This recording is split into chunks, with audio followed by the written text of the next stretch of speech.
So ito na yung huling pakain natin sa kanila mga ka-farmers. Bukas ng umaga kasi hindi na natin pwedeng pakainin to.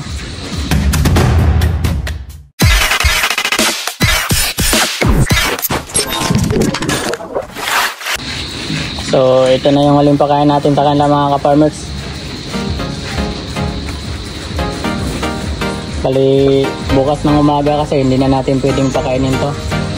Gawa ng malayo-layo yung biyahe. Baka madisgrasya lang. So ang ginawa ko mga ka-farmers, binigyan ko sila ng wheat feeding. Tapos nagdagdag ako ng dry.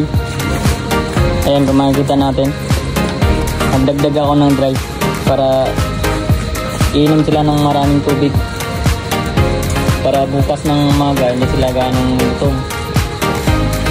At pag nabusog naman yung mga yan, titigil na rin yan sa kakain. Gaya ito, inigaan na niya. Ayun tatlo, tumigil na. Busog na yung mga yan.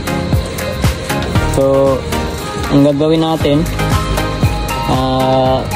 lalagyan lang natin ng maraming tubig tong drinker natin para hindi sila maubusan ng tubig. Para anytime na iinom sila, merong tubig. So sana maging maayos lahat mga ka-farmers, walang mangyaring abala sa pagbaba nila bukas. Ayan, tumigil na rin wala na, busog na yan. Patapos na silang kumain mga ka-farmers, tapos na rin tayo maglinis.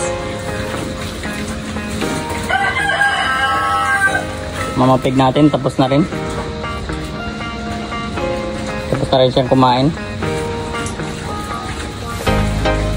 Ay, may pagkain pa, hiniga na. Napakasarap sa mata mga ka-farmers. Yun sa kabila, pasimot na yung pagkain nila. Sinisimot nilang nila. Kasi yan dyan mga ka-farmers, yung nasanay na nakumain dyan, dyan na talaga sila kumakain.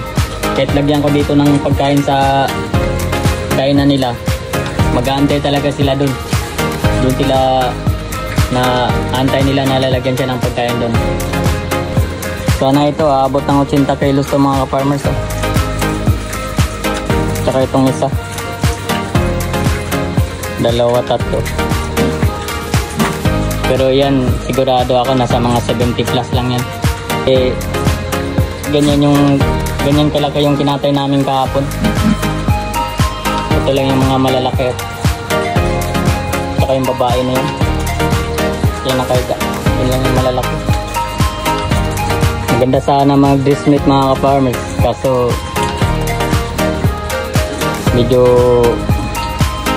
matrabaho, pero maganda mga ka-farmers. Okay mga ka-farmers, uwi na tayo. At medyo di maganda yung panahon, medyo ulan.